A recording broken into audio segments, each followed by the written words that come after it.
অনেক তো খেলেন chicken biryani, beef biryani, mutton biryani. আজকে না হয় একটা নতুন বিরিয়ানির নাম শুনুন, সেটা হচ্ছে গরিবের বিরিয়ানি।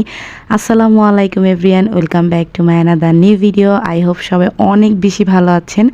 আলহামদুলিল্লাহ আমি আপনাদের স্বাস্থ্যগঞ্জেব অনেক বেশি ভালো আছি। তো প্রতিদিনই একটা প্যারা থাকে, সকালবেলা উঠে কি নাস্তা করব, যেহেতু আমার দেবর তাড়াতাড়ি বের হয়ে যায়, তাই শর্টকাটে ভাবলাম যে ঘরে কিছু ঠ্যাং ঠ্যাং ডানা কলিজা গিলা আছে, এগুলো দিয়ে একটা কিছু করে ফেলি।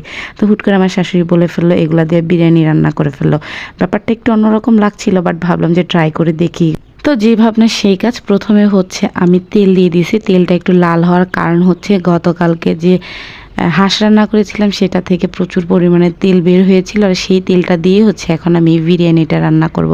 তো প্রথমে হচ্ছে তেল দিয়ে দিলাম, তারপরে হচ্ছে রসুন থেতলে নিয়েছিলাম বাটি নিয়ে, আদা বাটা যেটা থেতলে নেওয়া সেটা দিয়ে, পেঁয়াজ দিয়ে, এটা দুইটা দারচিনি এলাচ এগুলো দিয়ে হচ্ছে ফোড়ন দিয়ে নিয়েছি। ভালোভাবে হয়ে যাওয়ার পর ছোট ছোট কিছু আলু কেটে নিয়েছিলাম, সেই আলুগুলো একটু ভালোভাবে ভেজে নিয়েছি। তো এই আলুটা ভাজা হয়ে গেলে এর মধ্যে দিয়ে দিয়েছিলাম যে, এছাড়াও এর মধ্যে আমি ব্যবহার করেছি হচ্ছে জিরার গুঁড়া, তারপর হচ্ছে পাঁচফোড়নের গুঁড়া, তারপর হচ্ছে আদা বাটা, এই সবগুলো দিয়ে একটু ভালোভাবে নেড়ে চেড়ে নিয়েছি। তারপর এটার মধ্যে যে বিরিয়ানির যে মশলাটা আছে সেই বিরিয়ানি মশলাটাও ব্যবহার করেছি। তারপর সব কিছু দিয়ে ভালোভাবে নেড়ে চেড়ে কেটে রাখা যেই মাংসগুলো ছিল, মানে ঠ্যাং গিলা কলিজা, সেগুলো দিয়ে দিয়েছি। এগুলো দিয়ে একটু আমি ভালোভাবে রান্না করব এবং এটা কুক হয়ে যাওয়া পর্যন্ত অপেক্ষা করব। যখন এটা একদম প্রপার কুক হয়ে যাবে তখন হচ্ছে যে ছেঁকে রাখা যে চালগুলো ছিল, ধুয়ে রাখা চাল, সেই চালগুলো এটার মধ্যে দিয়ে দিব। তারপর এটাকে ভালোভাবে রান্না করব, যেভাবে নর্মালি আমরা বিরিয়ানি রান্না করি ঠিক সেভাবে। এটা কালারটা দেখেন জাস্ট জোশ আসছে।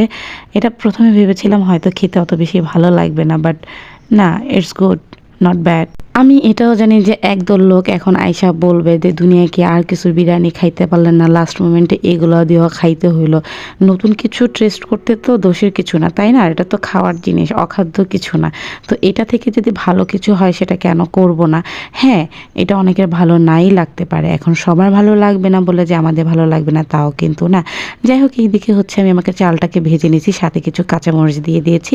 চালটা ভালোভাবে ভাজা হয়ে গেলে আমি পানি দিয়ে এটাকে যেভাবে বিরিয়ানি আমরা রান্না করি সেভাবে রান্না করব। যেহেতু এখানে আধা কেজি চাল ছিল, সেখানে হচ্ছে আমি এক কেজি গরম পানি ব্যবহার করেছি।